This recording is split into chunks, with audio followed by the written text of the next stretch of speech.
for you guys when you think about how to actually write a design critique for your midterm next week. And I also want to briefly review the schedule. So we're here right now at views, focusing context. We have still something to catch up with interaction. On Thursday, Sam will be teaching about D3 layouts.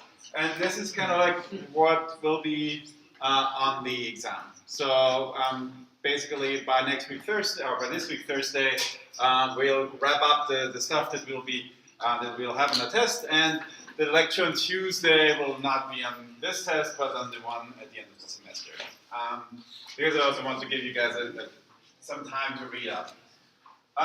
Also, as you know, homework's due today, and then homework 5 has been released. Homework 5 is due in fall break. Ideal, like the plan is that you submit it by the end of next week, but we also don't mind if you continue working on it during fall break, but we don't expect you to work during fall break.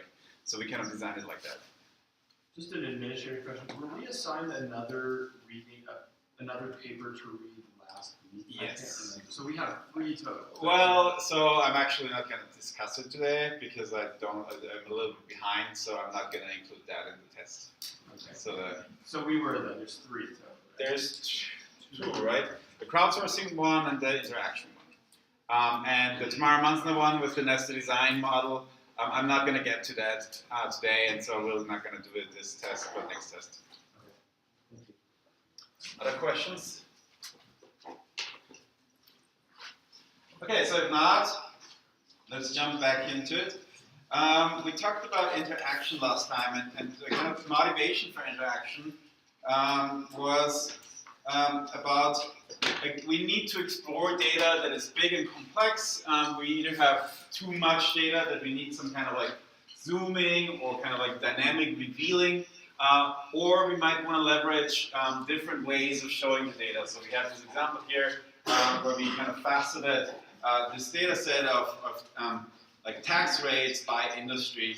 And so by interacting, we can actually switch between different representations and therefore learn something new about the data. We talked about interaction modalities, but of course, like in this class, we mostly are concerned with like traditional interaction modalities, like with mouse and keyboard. And then we talked about direct manipulation. And direct manipulation is the way of like interacting with something by really directly interacting with the representation or something that is in the representation. So here's this example where we like have a filter that is a rectangle, and we can actually resize that rectangle in coordinate space and move that around, as opposed to using, let's say, sliders somewhere off to the side. And then we covered single view interaction last time, partially. Change over time, navigation, semantic zooming, filtering, querying. And then we'll talk about focus and context today. And then the rest of this lecture today will be on multiple views, especially selection, linking, and brushing, and adapting representations. Let me see, what else was important? We talked about navigation, like panning, zooming, and rotating. And then last time I tried to show this example here, but it actually didn't work, but now I can. So this is like a volume of a human head. And then there's some path overlaid in there. And you can see that I can rotate it and that I can zoom in here dynamically. That I can also like here navigate with the slices. So notice that this is not direct manipulation, right? I'm using a slider to manipulate those slices. And then I can also switch to a 2D view where I'm actually, where I'm actually like, you can see that these slices moving around in the brain. And so here I'm actually, the context here is shown, like the context where the body of the head and so on is shown only in the slices, but we still see these pathways rendered as in 3D space. So that's just an example of navigation in scientific visualization. And then we talked about scrolling telling, pros and cons of that. Semantic zooming, so this is like a good semantic zooming example where we essentially have an overview, and once we zoom into a specific item, we like change representation so that we can see more details. So the example here was that initially this starts out green, and then once we zoom in, we suddenly get line charts that also give us the context about what happened in the past, and if we zoom in further, we also get axis labels and so on. And so this is an important technique. And then we talked about focus and context. And focus and context is really about carefully picking what to show in detail and hinting at what you're not showing, like giving people a little bit of understanding of what is going on. And these are the three different ways of doing this: elision, superimposition, and distortion. Here, this piece here is kind of like an important one, this degree of interest function. We can essentially, for every element on the screen, we can define a degree of interest value that considers like the a priori interest, so like the importance of the element in the first place, and the distance from my current selection. And by applying this function to every element, I can kind of define how important it is to show a particular element. And so one example of doing this is hierarchical data, where I have a tree, let's say, and I have the, I suppose like I consider just like all the nodes that also have children to have a high a priori importance, and all the nodes that are only leaves to have a low a priori importance. And then I select one branch of the tree, and so I will see as much of the structure of the tree as possible, but I might not see children that are far away from my current selection. You can also use this degree of interest without a distance function. If you, for example, give people a filter, like say this, for that to dynamically change the degree of interest. We talked about these magic lens interfaces, where we have something like a lens. In this case, it's a tangible lens, but it could conceptually just be a mouse cursor. Whereas reveal something about an object that is not in the primary view.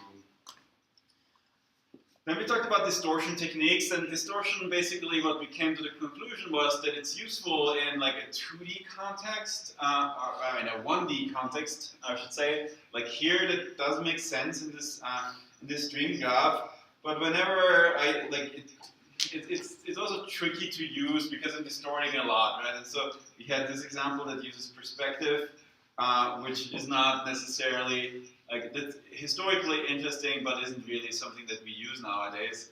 And then we had these geometric distortions, where we really like do a lens like a literal lens, which of course also has various problems. So we talked about these problems, and there are things like they are problematic because they are unsuitable for spatial judgment. We have a mental overhead of tracking the distortion. We need a way to communicate the distortion, for example, using radicals or grid lines. And we have a target acquisition problem because it's actually tricky to point to a specific item that you see somewhere because you're distorting the view as you try to navigate there. So this is where we ended last time. And now I want to talk about overview in detail. So overview in detail, who knows what this is here? Who's played that game? It's Warcraft 3. And so overview in detail is like here we have an overview of the whole map, of the whole game, but then we have a detail, a zoomed in region like that is highlighted here with a small white triangle. So this is actually a multiple view technique. We'll talk more about this later, but historically, who remembers like Google Maps also had a feature like that, right? There was like the map that you currently looked at, and then there was like a small window that gave you a little bit more context of where you are. Why do you think that this isn't there in Google Maps anymore? And it's useful here. Yeah? Because Google Maps can do smooth zooming all the way in and out. Yeah. That's a good reason, yes. So there's smooth zooming. Other ideas why this isn't there in Google Maps anymore? People like if you're I guess I don't know, like when I'm looking something up, I'm usually familiar with like where it is ish already. Yeah. So you don't really need. Yeah, exactly. So I'm personally guessing that 95% of the queries in Google Maps are not to explore completely unknown areas, right? But rather you want to know the specifics of where is that restaurant that I want to go to and so on. So it's not really that important, and you don't usually need to quickly navigate from, let's say, Salt Lake City to Sri Lanka. But in a game like this, you very quickly want to look at where is the action going on and quickly jump between them. Here's another example of overview in detail. In this case, a little bit different. Here, this is detail on demand. So this is like a historical paper, film finder. Basically, we're plotting time on the x-axis and the popularity on the y-axis. The point here is really that I can click on any of those nodes and I get this view about the movie. And so this is basically a tooltip, right? And so a tooltip, like a fancy tooltip, but a tooltip. So a tooltip is actually an overview in detail paradigm. I reveal something about the item that I'm hovering over by showing a small embedded view. And so this next section here is really, really important, and we'll have a dedicated lecture on that. On filtering and dynamic querying. I just wanted to give like a couple of hints here because it's important in the context of interaction, but it's so important that we will have a dedicated lecture just on filtering and dynamic querying. So if you're an information visualization researcher, there's two things that you probably have heard of. That's A, Ben Schneiderman, who is the most cited visualization author ever, with like a massive distance, and his mantra. And he calls it overview first, zoom and filter, then details on demand.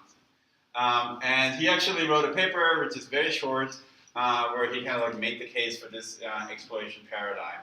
And it's very useful in many cases. Of course, he also like acknowledges that it's not useful in every case. But essentially, the idea here is that you start a visualization with an overview of the data, then let people specify and what they're interested in, but either letting them zoom or filter out irrelevant data, and then provide details on demand. And details on demand could be things like this tooltip that we just saw in the film fighter. He also talks about relate, history, and extract. These are less, we talked about history, especially when we discussed the Hare and Schneiderman paper recently. He also does acknowledge, of course, that there is limitations to this paradigm. So for example, let's suppose I want to do an internet search for, like I want to buy the new iPhone. Do you think an overview of all the internet would be useful to start with the query? So obviously there's limitations, right? So you like, sometimes you want some query to start, so query first, and then let's say refine and so on. There's other mantras like that, but still it's a useful mantra to remember. One example, an early example of this are these dynamic queries. And in these dynamic queries, you define criteria for inclusion or exclusion in your data set. Like a simple example would be faceted search. So let's suppose here I'm on an Amazon website, and I want to pick a television. Right, so one interaction paradigm that is extremely common in these kinds of shopping portals is to have these facets here. So here I can select, I want like a television that's 70 inches and up, and it's supposed to have 4K resolution, and I want it to be like under $500. Oh, So there is actually one of those. wow.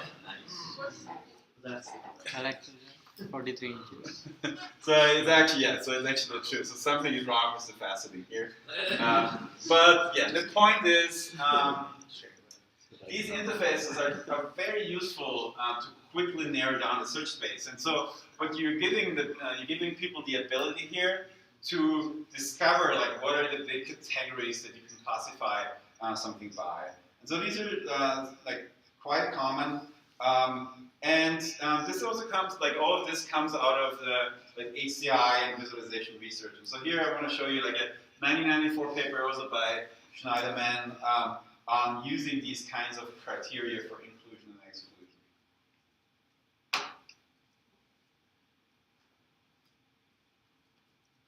And provide rapid and immediate feedback. For that, I'll take a look at the demo here on this display. Just move over to the side here, and we see on it a map of the Washington, D.C. area with Potomac here. And this is an improved version of where we were a year ago in terms of dynamic home finder. The scenario I present to you is that we're coming up on the new administration, and you've taken a job with the Clinton administration, and your spouse is going to be working at the University of Maryland. You're looking for a home. So the first thing to do is to mark where you want to work here at the University of Maryland, right about, let's say, there, the A marker. And then your spouse is going to work downtown in the executive office building, right about over there. There's the B marker. Okay. And now each of these points of light on the display represent a home for sale. And if I move to the right, I can control this display by choosing the distance that I want to be from point A. And now it's set at 30 miles, and I'm going to bring it down. And you can control rapidly, incrementally, and reversibly the distance that you wish to be from point A. So let's say you decide, you see there's plenty of them, so you say you want to be, let's say, 5 miles from work, so that you could, let's say, bike to work. And now you want to be somewhere inside that range from B, so you slide down, and we now can see the set. And this is, looks like we've got 40 or 50 homes over there. If I now choose about the number of bedrooms, I really want 3 or 4 bedrooms, so I move this double box slider to be 3 or 4. I've still got about 30 houses on the display, so why don't we look at the price now, and we want to keep the price down, let's say about 170,000, between 140 and 170,000. And that's given us a set of about a dozen here. We could trim a little further by... Okay, so you get the idea. You also see that prices, real estate prices have changed. So is this direct manipulation? No. So we have these indirect sliders. And actually I've prepared an exercise, but I'm going to finish up the interaction lecture first, but I want you to later redesign this interface to consider more direct interaction and to do a couple of other things. So I'll come back to this, but this was planned at the end of the last lecture, so I'm going to skip over this for now. So here's another example for these kinds of visual queries. Here, we've seen this chart, and we'll talk more about these when we talk about tabular data. But this data set that you see here is like a cars data set from the 80s. And we have the dimensions in our table are like miles per gallon, cylinders, the displacement, horsepower, weight of the car, acceleration, and year. And so I can look at this chart and I can see some trends, right? I can see that low miles per gallon corresponds to high number of cylinders. But it's kind of tricky to understand what these cars that are, for example, in this range, what their value is in terms of weight, right? Because you have to trace those lines over multiple of these axes. And so we can solve that problem by simply using interaction. And so now if we change the brush here, we can see that, okay, the cars that really have terrible fuel economy, they also tend to have like 8 cylinders, pretty high displacement, pretty high horsepower, pretty high weight, and are rather fast. I'm assuming that this one here is like a big pickup truck or something like that, because it uses a lot of, it's pretty heavy and is not very fast. So we can do like these filters essentially allow us to reveal relationships that are otherwise just really tricky to trace across multiple dimensions. You could also define those visual queries in other ways, right? So here we have a time series chart where we can like dynamically select something on a chart, but here we're not using any predefined sliders. We're simply allowing people to drag up rectangles and filter based on that. And for all of those queries, we can do combinations. Like if we did in the faceted search, we combined 3 different queries. In this case here, B shows one query, C shows a comparison, shows both queries. And of course, you can easily imagine doing this with logical expressions. So do I want A and B, or a query A and B, or a query A or B, and so on. And so some sophisticated visual analysis interfaces allow you to specify these logical expressions, but it's also a little bit tricky to tell people. By the way, there is actually studies that compare an interface like this with SQL queries. And they studied whether people who are trained database developers are faster or more precise here running SQL queries, or using a visualization like this. And this study has actually shown that even trained professionals in SQL are faster in using a visual query like that.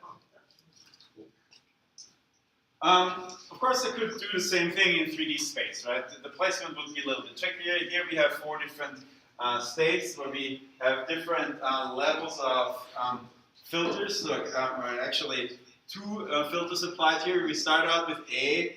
I'm not completely sure what B shows us in terms of filtering, but essentially C and D, which are kind of off the screen here. But here, essentially, we have defined I only care about the path, the neural path that goes through that volume here. And then here I've defined I only care about the neural path that goes through that volume and through either of those 2 volumes.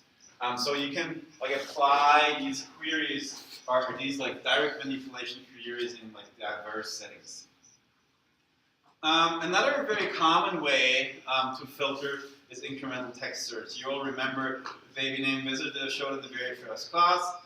Here I'm going to give Jen, oops, wrong field. I'm going to give Jen, and then we see all the different combinations of Jen and Jennifer and Jenny and so on. And so this is incremental text search, a simple way of filtering. And I could like make an interface like this as complex as I want with regular expressions and so on. And then I could have dedicated query interfaces. So this is like a set visualization that we developed. And so what I like want to show here is like here I can formulate like I have these different movie genres here, and I show how frequently do those movie genres co-occur, right? And now this allows me to browse those co-occurrences, but here I have a dedicated query interface where I can say, like, I care for the set of elements that are an action movie and an adventure movie, but not a children's movie and not a comedy. I don't care whether they're crimes or documentary. And so here I've now created a query with a dedicated query interface. You can see that we also provide you a preview of how many elements are there and of a natural language equivalent of that query, so intersections of the sets action and adventure, but excluding sets children and comedy. And then we can submit that query, and then the system will give us like these are the 2 intersections that make this up. These are the elements, and you can look up the dedicated elements here. So that's a dedicated query interface for like a special case visualization, and you will see something like that in various systems. And then I'll talk more on filters after the fall break, as I already said. Okay, so now next I wanted to talk about, like do a bit of a change of pace. How do we, like some of you asked when I talked about the exam, like how do I actually know, how do I like write a design critique, how do I critique a chart? Isn't that very subjective? And how do we evaluate that, right? And so the answer is partially, of course, it's subjective, but mostly actually not. We can, like, it's not, like visualization has like some kind of, let's say, artistic component to it. It's a design exercise, like designing a bridge. For an architect, it's to some degree artistic, but there's still like a lot of rules that you need to follow. Like in architecture, you have like the rules of physics that your bridge is not supposed to break, right? So the functionality goes first. And that's the same is true in visualization. We design the functionality first and all of the aesthetic aspects later. And so we can actually evaluate these functional aspects. Even like designers would argue that you can also evaluate graphic design aspects, visual aspects, but we're not asking you to evaluate graphic design here. We are asking you to evaluate the functionality of the visualizations. This is outdated. So the first thing you want to do when you do a design critique is to identify the data, like what is actually shown in the visualization. And that's usually also the first question that we give you. But is it quantitative? Is it a time series data? Is it change over time? Or do we have qualitative labels? Or is it quantitative in 2 conditions? So for example, do we want to compare? Like all of these kinds of questions And sometimes you have to speculate about the intentions, but very often it's pretty clear, right? You have figure captions and so on, and you should definitely be able to like tell what the data is in a visualization. So, and you want to be precise about what the data is, right? Very often you have like combined data sets, like for example in the Bill Gates health chart, we had various different data types that were displayed in one chart, and so you should really like think about what are these different data types and what are the intentions and the task of the designer. So here, what is the data type? Survey results. Survey results, and then what do we have? Comparison, and what is the like? Is there like temporal aspect? Yeah.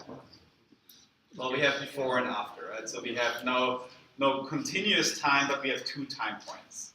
And then we have like how are the survey results like presented?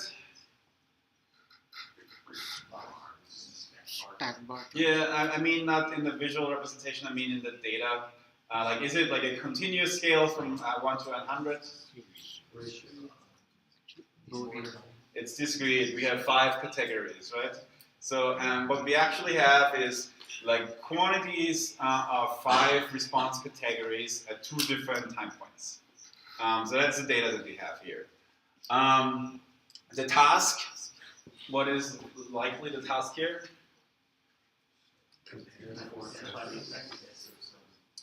Exactly.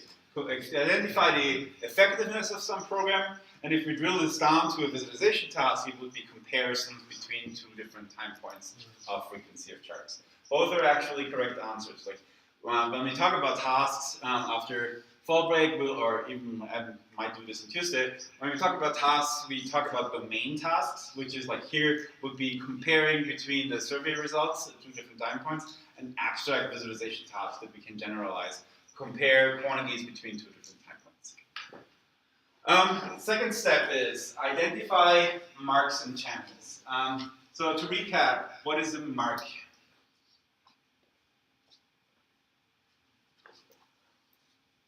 Like in this previous chart that we had here, what are the marks? The rectangles, yes. And what's the channel? Size. The size of the rectangles, exactly. And so mark represents an item, the existence of an item. The channel represents the quantity or the category, if we have like an identity channel of an item. So the marks are usually pretty simple. It's either a point, a line, or a shape in 2D. And so these are like basically you just have to look at what are the items in my chart and how are those represented. And then you know what the mark is. The channel encodes the magnitude of the dimension associated with an item. And that could be things like position, size, saturation, and color, where you have this long ranked list of attributes. So I would really recommend that you study that list and remember like at least the top 3 or 4 categories for both identity and quantitative channels. So for example, color is, yeah. So for like a bar chart, is the mark just like that it's a rectangle and Yes. the channel is the length or size of the Exactly. Is that the Yes. right distinction? Yes, and for a bar chart, if it's aligned on a common axis, like for example here, those 2, this one and this one, we have the size of the rectangle, which is the channel, but we also have the position of this line here, because they are aligned to each other. But for these ones here, we only can do a size comparison, we can't do a position comparison, right? So aligned bar charts have redundant encoding of length and position. Non-aligned bar charts, like comparing this to this here, we only do a size comparison. So what is like what color? Like for example, for what kinds of data is color suitable channel? Categorical, exactly. And so that's an important distinction, right? So like you should really think about what is the data that they encode and how is it represented and is it correctly represented. And you can make an argument that somebody who represents a quantitative value with 6 different colors, like hues, not saturation, not value, or something like that, that is not a good design. So you can make an argument these are not ordered, so therefore I can only use a legend to understand what of those 2 is bigger, and so therefore it's not a good visualization design. So what are the marks and channels here?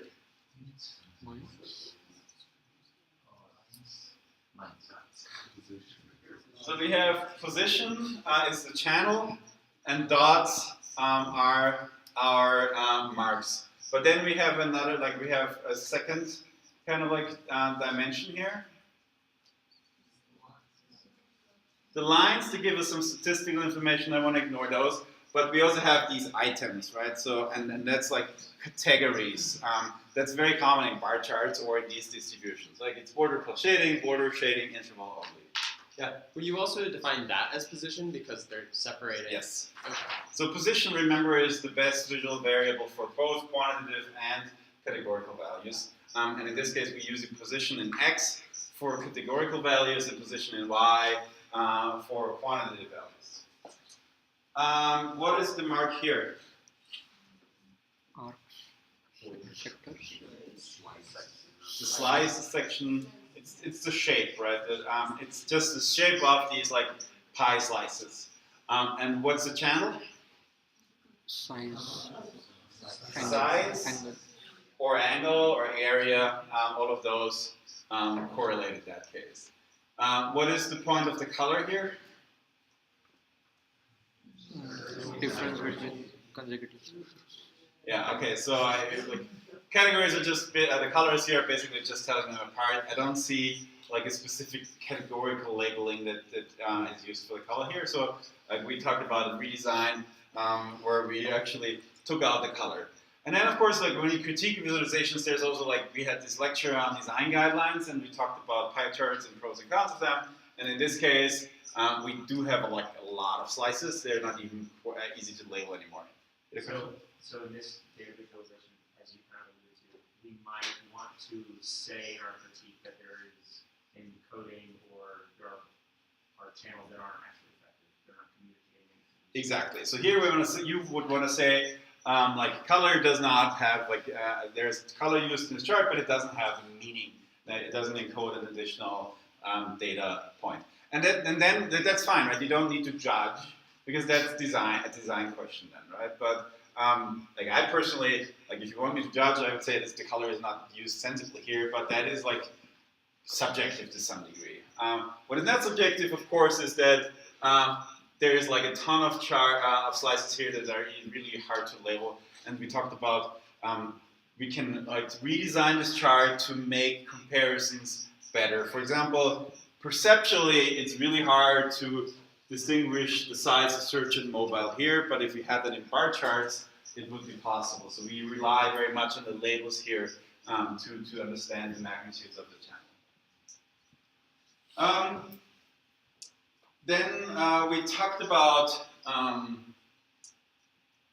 whether we want like design aspects of like how we scale. Like that's a very important question always about where do we put our scales. And basically we talked about the difference between zero-based scales or like scales that show the data and not the 0 point, an arbitrary 0 point. And so that's an important thing that you should always think about in a design critique. If we have scales, are they well designed or are they meant to deceive in some way?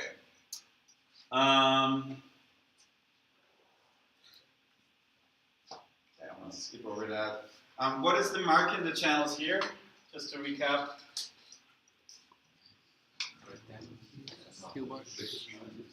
So the marks are the like cubes or rectangles if you think of it in 2D. And then we have size. And then we have nesting grouping, which like is a little bit trickier. And we have colors. Just an example again.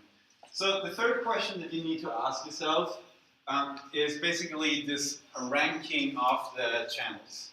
And so, like, we have this ranked list of channels, but really, this is what it boils down to, right? Is the effectiveness principle followed? Are all visual channels appropriate? So the rule here is use the best visual channel available for the most important aspect of your data. What is the key thing that you want to communicate, and do they use like the best or at least a very reasonable channel to encode that? And so this is like the Stevens second physical power law that is kind of like why, like the reason why we know how to rank those visual variables, because we have this like nonlinear relationships between the physical intensity of the stimulus and the perceived sensation of that stimulus. And we talked about length, and that includes position, of course, being the only linear relationship between physical intensity and perceived sensation. So remember this chart? Like here, we have the problem that that this rule here is violated, right? It doesn't actually encode the data because the size is not proportional to the size of the data because somebody has encoded this by radius. And so here would be a redesign that uses this appropriately. The fourth rule is that you should ask yourself, is the expressiveness principle followed? So the visualization should show all of the data and only the data. And remember that there's like a big caveat to that, right? That's a rule which is like meant to be broken sometimes, because we talked about those visual embellishments that can help memorability and that can help you get people's attention. So if there are violations, are they well justified? And like you can violate this principle, but you should not violate it by distorting the data in some way, right? So here do you think that this is this obviously violates the principle, right? To kind of like show only the data and to show all of the data and only the data. So there's like images in the background and there's colors and so on. But clearly this is not well justified. It's like there's like a significant perceptual problem with a 3D bar chart like that, because in 3D we can really have a hard time judging those relative values, and we also have problems with occlusion and so on. So whether just the banana background here would be justified or not, that is a little bit like more debatable, right? Because the banana background probably I would argue that it kind of hinders like effective perception because there's a lot of contrast or a lack of contrast. But you could say a picture is not necessarily a violation in of those principles. So I talked about this already. The scales, are the scales appropriate? And there's two questions to that. Like here's an example of clearly inappropriate scales because of the framing, right? Here, this kind of distorts an effect to some degree. And so the second important, or the last important piece here is context. Is the data shown in the appropriate context, right? And we talked about cherry picking our results in some way. I linked to a blog post that really demonstrated this very impressively. Is the data shown in the appropriate context? Here it is an example of temperature anomalies, and if you, for example, only show a couple of cherry-picked years or a cherry-picked time frame, you can very easily kind of p-hack your visualizations and lie with visualizations. But if you frame the data correctly, you actually avoid these problems. And then one question that is a little bit more subtle that I want you to think about, and that's more important actually for if we ask you to do a redesign. Very often, you don't want to start like just plot what you have, right? You want to think a little bit about how do I transform my data. Like scales are an important piece of the transformation, but it could be also something more complex. For example, instead of like absolute income over the last 5 years, a median income of all US households, you could instead plot change of income if you want to highlight change of income. Then you don't have the problem with scale distortion so much. And so that's kind of like a question you should ask yourself for redesign. Would some kind of derived data be better, that make the point that I want to make better than the original raw data? Would it be better to show distributions instead of data points? And so on. And then here's a list of other guidelines that I talked about in the design lecture, in the perception lecture, and so on, that are useful to evaluate, but also for you to redesign. So don't use unjustified 3D. We'll talk about cases where 3D is justified, even for like non-spatial data. Time progresses linearly. Again, not particularly tricky. Worry about perception, color choices, color blindness, shadows, the influence of lighting, especially in 3D scenes. Are there Gestalt grouping principles used? Do you want to show something belongs together? Is this appropriately highlighted? Is pop-out or pre-attentive features like hue in front of like uniform distractors, is that properly used?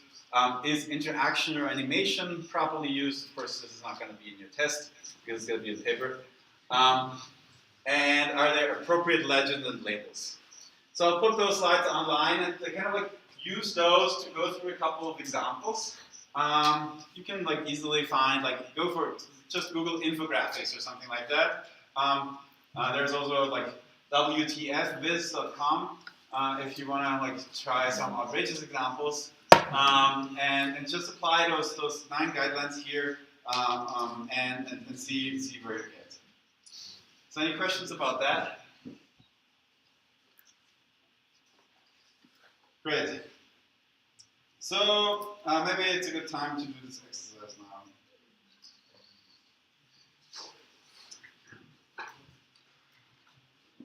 So what I want you to do is to do this a redesign of this film finder tool.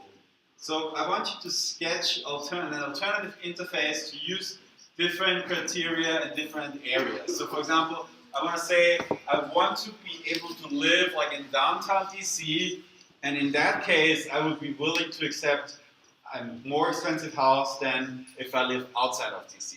So I want to have like these conditional operations. So you should think about that.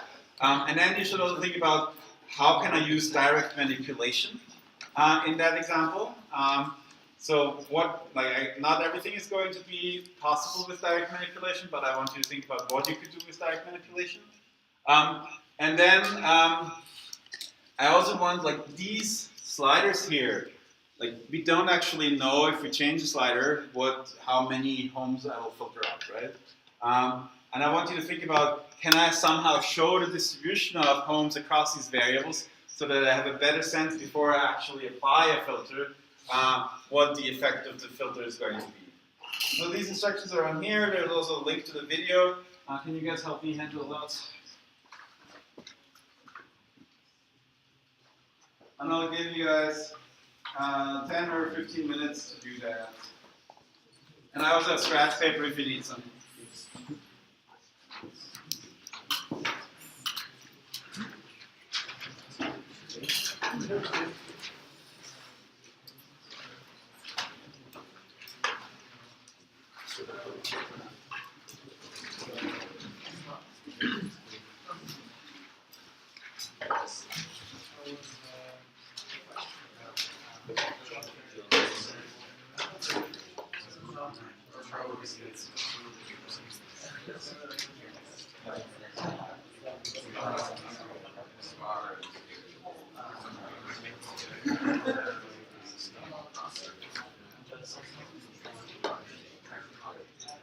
Yes, there are like things for like methods to try to create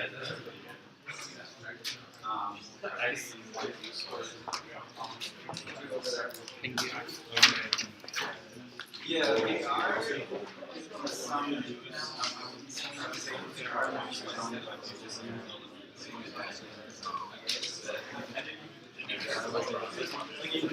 Anybody missing a handout?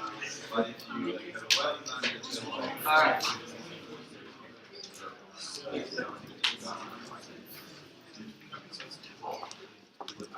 it's worth it, I would say, but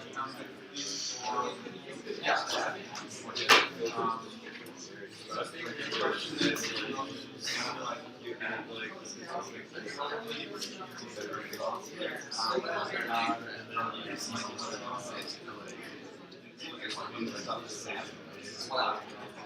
Color scale. Oh, yes.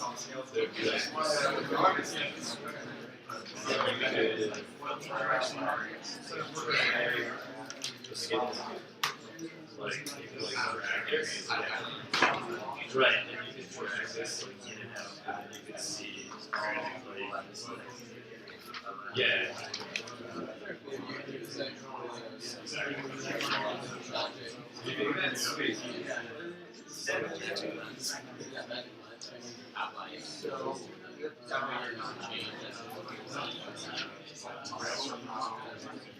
Yeah, I mean, I was kind of thinking like, so I'm like, probably go ahead and change it. Yeah, that's what I was thinking. Draw.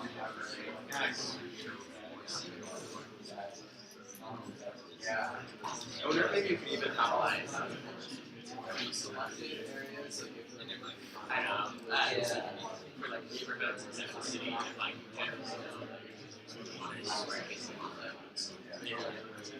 Right, so like it's Yeah. in R, like R is really like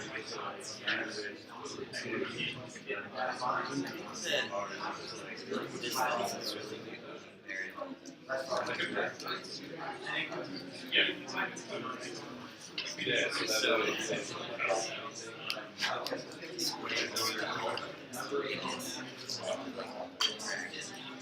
but that we don't, yeah, like use these like to grab. Like what if you're so zoomed in, like see Yeah, I do like that. okay, well that's a good It's show. Oh, 5 miles.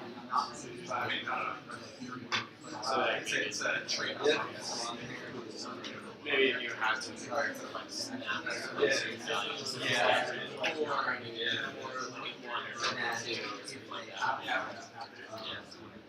Basically, we just need to see. like having your details. Highlight area. Yeah.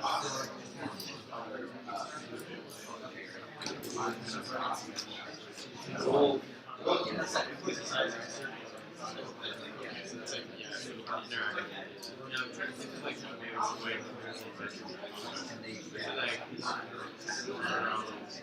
But it seems like it's just like Oh, I get I guess it's not really direct. You can have like different icons. Sometimes there's different and then you just do that and like fire ones that once you have like those that would be good for because that way you can see like, oh, you have like 35 bedrooms, you have like different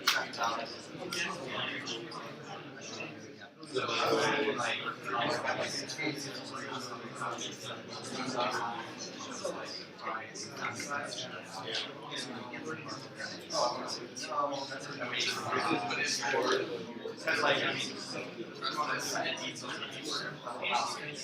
Oh, well, what could be cool down here too is that have like a free. Would you say that there was like some way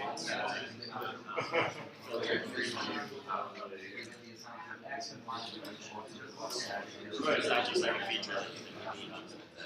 well, I mean, that would be right now. Yeah, so then this would be like, and the secret house would be like, So is direct manipulation usually specifically? so that is constantly different. So then that way in your area, We should have got that. I'm just usually on your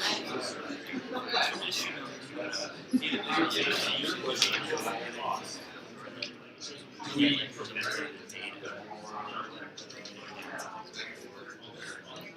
But I mean, sorry, I guess I so it's like essentially if like so like I did that. so is that like whenever you're looking to like cut in on something you get like driven, is that usually manipulation or is it like oh if you can go ahead and draw and then essentially use that as like I guess I was thinking Circle, But in your case, highlights that circle, and Or like a basket. That's why I was thinking about okay, yeah, so like being able to like use that middle filter and make some fun of it. Yeah. Wait, no, I don't know. Like, But this it's is not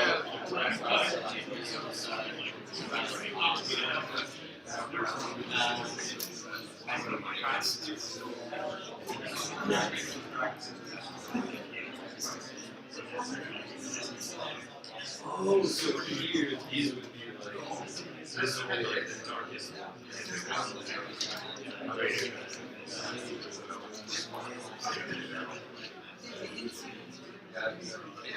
No, that still works because like.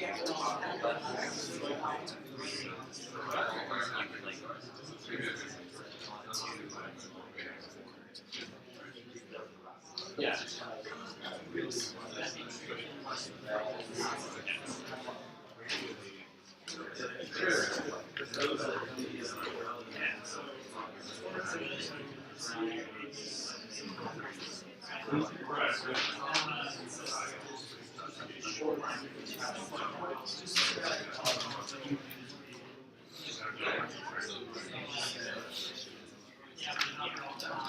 Oh, I see. So then you're saying like, instead of having two separate. So is this showing everything that is both 2 miles from A? I think it's better because we did. Or is it showing everything that is just 2 miles from A and everything else is just A? So then the match You could have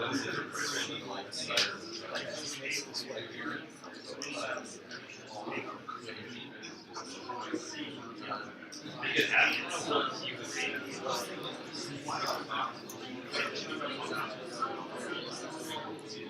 I mean, maybe those are. yeah, you could have so like if you have filters, so you want So some of the things that are in the cost is you can go ahead and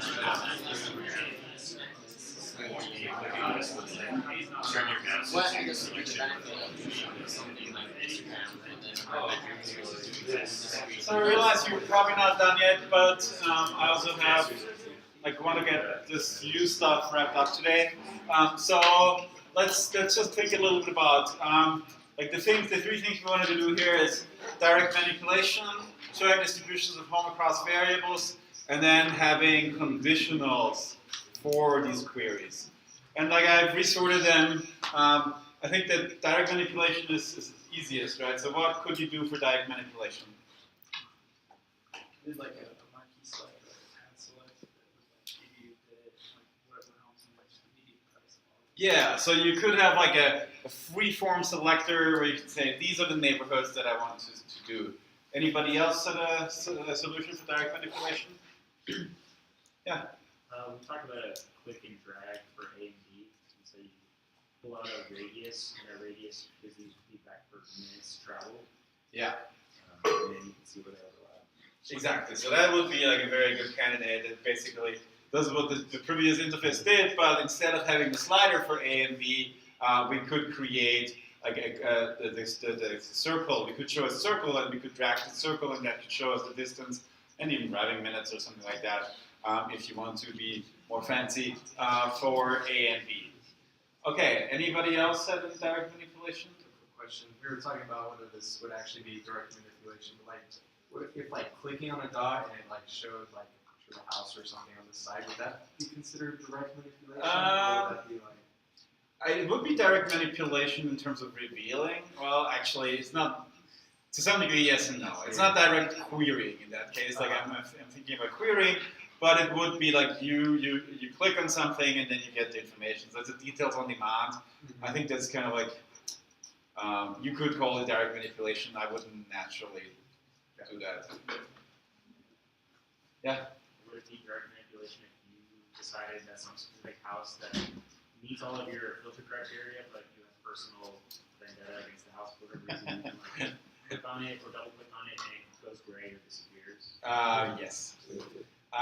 And that is something that is like very often like what we call kind of like these knowledge-based aspects to visualization, right? When something isn't really completely clear from the data, but we see some pictures or something like that, something like some more complex data that simply tells us, no, this is not interesting for us. But it would also be similar to this case that we just discussed here. So that would be direct manipulation in a sentence, but it's not like the narrow definition. So yeah, bit of an edge case. Okay, then sketch an show distribution of home across values. Anybody come up with a solution for that? Yeah, or clear. So we thought you could kind of implement,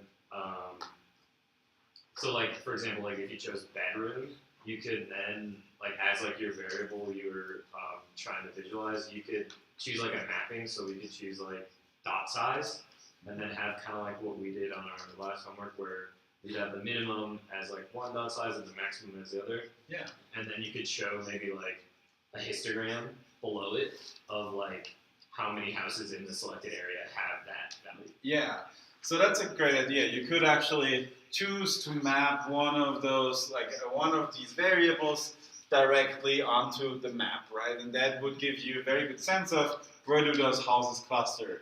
What are the usual problems if we do size, for example, here? So we get some occlusion in there. But I think color would be like an obvious choice to do that too, right? Or size. I think it would be definitely worthwhile to think about that. And then the second part you said is like a histogram. And a histogram, how would that look?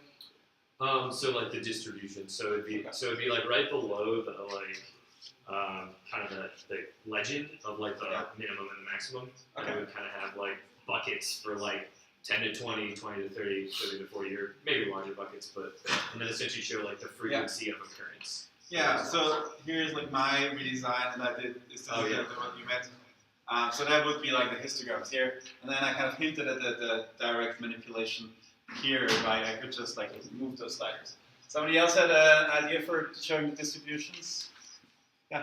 So one thing we could do is like when somebody selects a range between 2 and 4 bedrooms, we could just display a number in between that says how many like houses are there.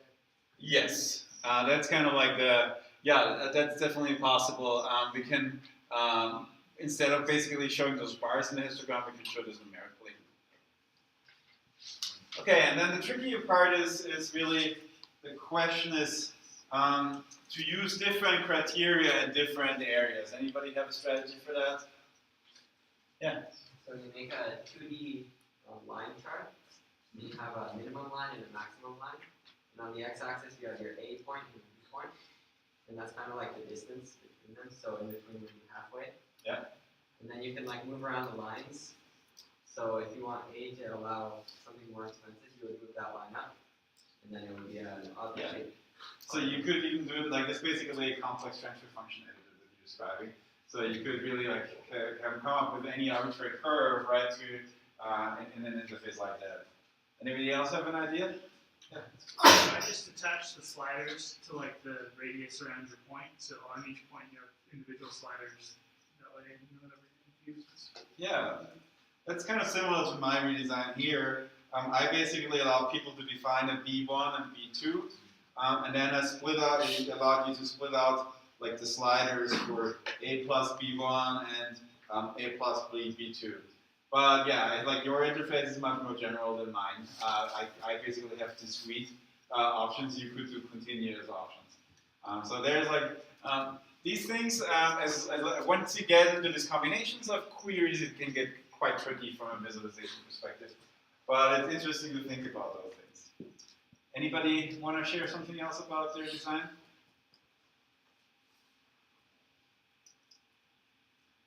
Okay, so if not, then I'll move on and talk about views.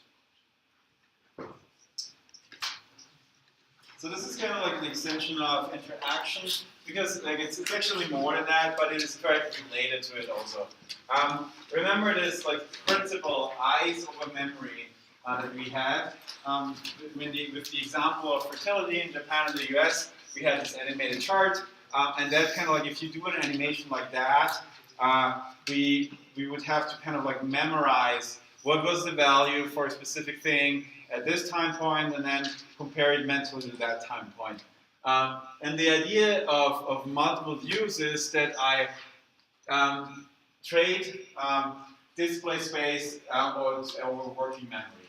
And usually, especially if you talk about like somebody working on desktops, if you have like a setup like me, I have 2 large screens, so I have plenty of display space, but my working memory is limited, right? Of course, if you have like a mobile phone, you have to design differently, and you're probably not going to use multiple views. But if you have a big desktop screen, you're going to design with multiple views. And so the idea of multiple views is not only to show 2 different views of the data, but also to link them in some way. So multiple views that are simultaneously visible and linked together, such that actions in one view affect the others. Let's say I highlight in a parallel coordinates plot, I see the same point highlighted in a scatter plot. And so we have a couple of different options here. We have the options to link highlighting or not, to link navigation or not. Here are some examples for linked highlighting. We have like a bar chart and the filter on that bar chart here. The bar chart and the filter on the bar chart, and that highlights the corresponding points. Or here we have like scatter plot and they're linked highlighted. Then if we did navigation is this example here. For example, if we have like a dot plot and a scatter plot and the bar chart, and we navigate, when we click on any of those like buttons, we navigate them together, that would be shared navigation. And then the other big question is the encoding the same or different? So do I show like one view with the bar chart and the other view with the bar chart? Or is the encoding different? Do I show one view with the bar chart, the other one with, let's say, a dot chart? Of course, that doesn't make too much sense unless you distinguish between like how you share the data. So, but for data sharing, there's 2 options: share all of it, share a subset, or share none. So sharing all is essentially I'm using 2 completely different representations to show me something about the data. Sharing a subset could be something like focus and context, right? I could show like one part in more detail than the other part. And none isn't particularly, none is useful for small multiples. But let's talk about this in a little bit more detail. Here's a simple example that like, it shows how you could do like shared linked highlighting in something like MATLAB, but we've seen other examples like that, right? I have a geographic chart, and then I have 2 different charts, 2 scatter plots, and then I highlight one, and the corresponding points are highlighted in the other charts. So that's a very simple example. Here's a more complex example for linked highlighting. This is K-Shift, a tool that's actually like now a spin-off company from an academic project. And so here I'm looking at a data set that shows the fastest growing private companies in America. And I have like here industry, like here's a list of the companies. So these are actually the items in the data set, and then here I have kind of like aggregates by like categories. And here IT services, advertising and marketing, business products. And so you see if I hover over any of those bars, all of the corresponding charts also highlight. So for example here, in this case I've highlighted business products, and then I have one specific company. Okay. This Reliant Asset Management that is also highlighted after when I highlight that. But we also see that highlight the distribution in other charts. So for example here we can look at number of workers, and we can see the number of workers here on top in advertising and marketing is like there's not a lot of companies that have a lot of workers. So that allows you kind of to see relationships. The linked highlighting here allows you to see relationships that you can't actually see at all if you don't use highlighting, right?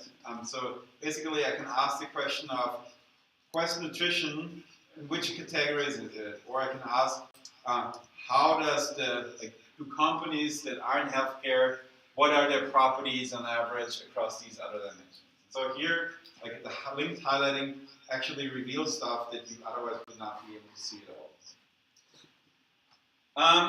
So what is multiform visualizations? Here, multiform is called when we use different visual encodings for two or more views. And that implies some kind of shared data, either all data or a subset of data where we have an overview in detail. And the rationale for using multiform is that a single monolithic view has strong limits on the number of attributes that can be shown simultaneously, and also the different views support different tasks. So let me give you an example. So here is like homework 6. And homework 6 is an election map.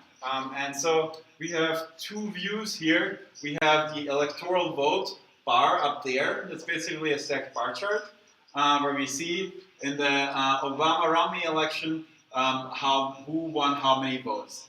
And then we have the same information, the same data in this chart down here. So we use two different encodings with basically the same data set to show different aspects. Right here, like at the top, we show we sorted by like the absolute the percentages, and we also visualize how the proportions between Obama and Romney are. And at the bottom here, we show the geospatial distribution. So these are two different views. They show essentially the same data. Not like the top view doesn't make use of geospatial data, but the bottom view does. But generally, they show like most of the data they show is identical. And so that's just an illustration that these two views, while they show the same data, they actually show us something quite different about that data. And that's why, for example, doing multiform visualization is useful. This is another example. In this case, I'm actually showing you exactly the same data. And I know this is a little bit abstract, but essentially here we compare an adjacency matrix, which is one way of visualizing a graph, with a node linked matrix. And we'll learn in the graph lecture that adjacency matrices are great to see the neighborhoods of nodes, whereas node linked matrices are good to see like trace path and so on. And so those two visual representations support different tasks and exactly the same data. If you show both of them at the same time, and if you like let one person highlight a node in A or in B, you can kind of like make use of both of the features of these visual representations simultaneously.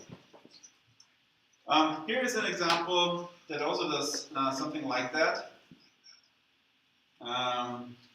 This is one of our tools. I'm kind of like taking again a network. I'm actually running a path query between two co-authors in a citation network, Hans-Peter Pfister and Ben Schneiderman, who we've heard of before today. And then I'm showing two different views here. I'm showing a list view of all the paths up to length 4 that we found, and I'm showing an overview of how all of these paths are connected over here. And those two things showing something very here. We have a path, here we can judge connectivity better. So we can see here clearly that this person, Catherine Plaisant, is in many of those paths. By using here like a separate view that shows me essentially the same data, we can actually use this different layout to show attributes about people that we cannot show easily in the node link diagram. So we kind of like leverage this different layout to show another aspect of the data set which we couldn't otherwise show in this other chart.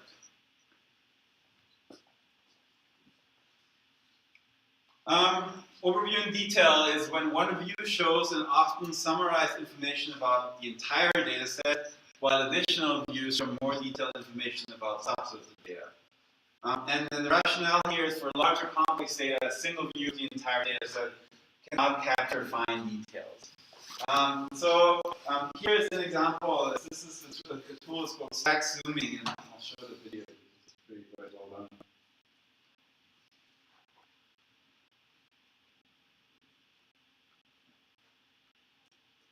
This should have all of it.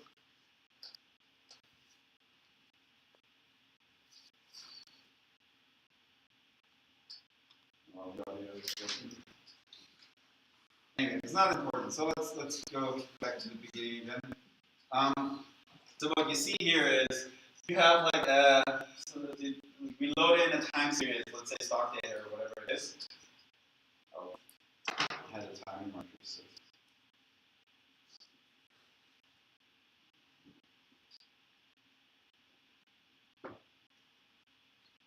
So here we see like a video, and we see that here at the top we have an overview of like a stock over a long time, right? And then somebody has selected, okay, now I want to look in more detail into the window, and then the green area is now zoomed in down here. So up there, I basically look at the monthly trend. Down here, I'm now looking at the details of, let's say, a couple of days. And this tool actually lets you define multiple of these focus points at the same time. So here we have like a green and the gray one. You can kind of guess by the window colors which two areas and the position, which two areas are associated with that. You can then change the scales dynamically and so on. I don't want to spend too much time on this, but you get the idea. Here's another tool where we use overview in detail for pretty intricate data set. So this is about like symphony, like how different organisms share genes. And so there's three different views here actually. There's like one view, which is the big view here in the center, that shows us an overview of like, here we have a chromosome from one species, and all of the other gray ones here are from another species. And these lines to show us where are the genes for that one chromosome from that other species in our species, our comparison species. For that selection, we get a more detailed view that shows us much more detail about this particular chromosome 4, right? So we see here color-coded. So here we use these ribbons to connect them. On the right here, we see color codings. And then finally, a even more detailed view on the far right shows us relationship between two specific selected chromosomes. There's a video too here. I don't want to play this without audio because there's a lot of explanations here. Another example for details on demand. So first, we have like 4 little overviews of these cluster heat maps, and then here we have 4 little overviews of these networks. And in both cases, we've popped out like a detailed view. And in this detailed view, we can actually read labels and see how high these values on those networks are, which we can like have a hard time seeing in the little view. So this is like details on demand. Small multiples are this, like we talked about them before, but small multiples where each view uses the same visual encoding, but shows a different subset of the data. So we had the fertility example. Use the same visual encoding, always like a curve, but a different subset of the data. In the case of the fertility data, it was in years. And the rationale here is to be able to quickly compare different parts of the data set, relying on eyes instead of memory. So this is like a classical example for that. Here I'm trying to show attributes on top of a network, but I'm trying not to show only like one attribute, but I'm trying to show 6 or 7 different attributes. And so what we have here is we have the same network. Like each of these little squares here is the same network. 1, 2, 3, 4, 5, 6 times the same network, but we're showing different attributes about those nodes. And that's why it's small multiples. We have kind of the same visual representations, but we have different subsets of the data. And now we can compare. So for example, we can say, here we have, like this node here is green, but in this case here it's yellow. So we can make this comparison very easily. But of course, like these small multiples, they make stuff small. And so what usually you have to do if you have small multiples, but also want to show details, you need to like have one of those views as details on demand. And so this is what we see here. So here we have both small multiples and the details on demand. The same thing is actually true in the figure that I showed you earlier. We have small multiples of like 4 different graph visualizations with different attributes mapped on top of them. And then we show this as details on demand. So here would be the small multiples, like these 4 different copies. And then we show one detail, this one here, in detail in this bigger chart. So, partitioning is like I think last thing that I want to talk about today. And that's actually a very important thing. some action on the data set that separates the data into groups or bins. And I have here a couple of design choices. So how do I divide that data up between views? For example, given a hierarchy of attributes, how many splits do I want to make? What is the order of splits? How many views do I want to create? And how do I want to partition attributes? This is maybe sound a little bit abstract. Let me give you an example. So here I have like population of states, and I also have data about age groups in those states. And so here we have California, New York, Florida, Illinois, and Pennsylvania, and so on. And we see we have age groups under 5, 5 to 13, 14 to 17, and so on. And so here we have partitioned by state. So we see the distribution we have partitioned by state, but we see the distribution of these age groups. Here we have, on the right side, we have partitioned both by age group and state. So we have partitioned by state horizontally and by age groups vertically. So now we have kind of like made these choices how to slice the data set for different representations. Here would be like a partitioning by category. Like if you have ever read a machine learning class, you've seen this iris data set, which is like about the properties of flowers. And there's actually three different species in this data set, 3 different plant species. And if you know those labels, you can now partition that out into separate views. But of course, in this case, showing them all at the same time, since there's not a ton of overlap, would also be fine. An extreme example of that is trellis plots. And trellis plots are like they essentially have panel variables, partition of variables, and they also do some ordering here. And so what we're looking at here is a trellis plot of barley yield across 2 years. Actually, I think I have gotten this done yet. So here we have a trellis plot for 2 years. This is 1931 and this is 1932. And then we have partitioned the columns by year, and the rows are partitioned by farm. Like here is the Waseka farm, University farm, Morris farm. And then we have further partitioned it actually by the type of barley, or by the seed, by which like what species of barley they've used. And then here we show the quantitative variable here. So this is like basically partitioning to the max, broken up. We could also overlay those 2 charts in that case. Okay, I'm out of time. I'll wrap up those like 10 slides at the beginning of the next lecture. So on the exam, this complete lecture will be included, including whatever I cover next time, but I will not include the next lecture.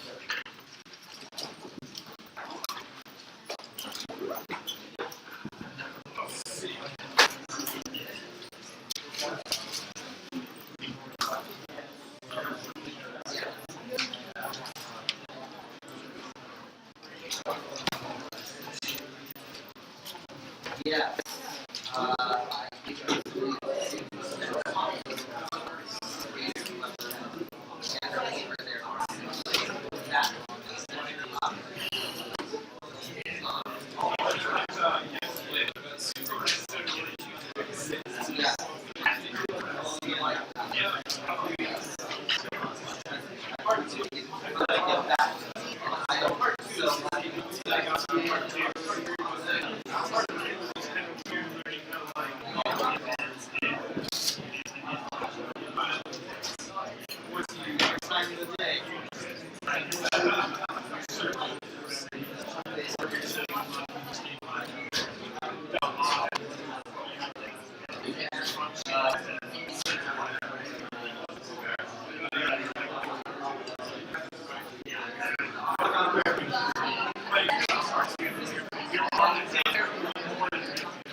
Is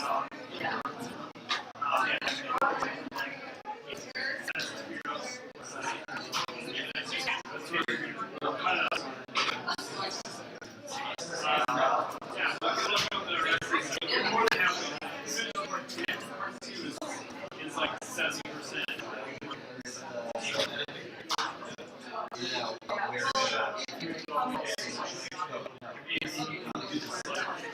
Slider's not bad. Slider. It's the hardest part for me is like trying to figure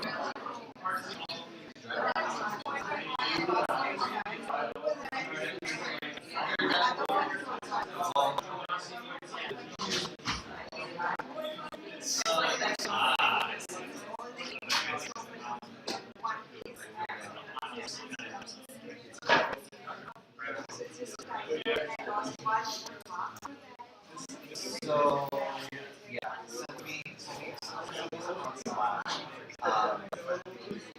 well, how do we do this? So, we've got a written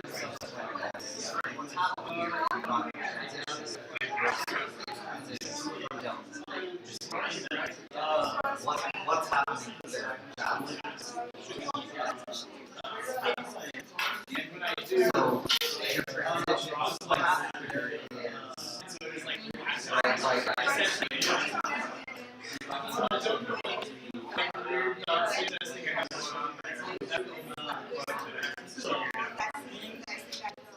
you don't have a transition along the edges.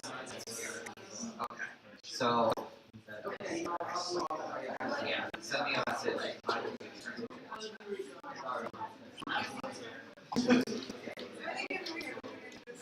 Yeah, no, like, there were a couple of cases like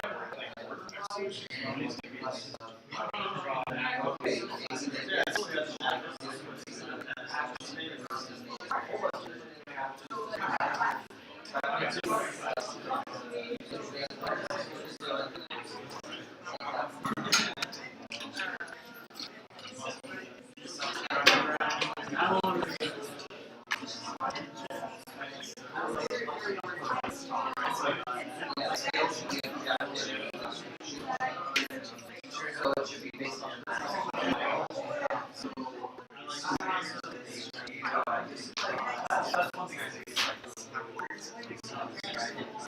I'm not even sure we're going to grade.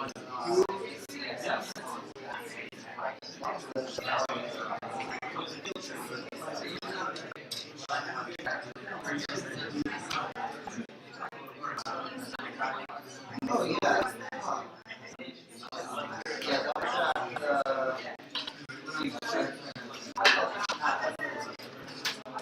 Yeah,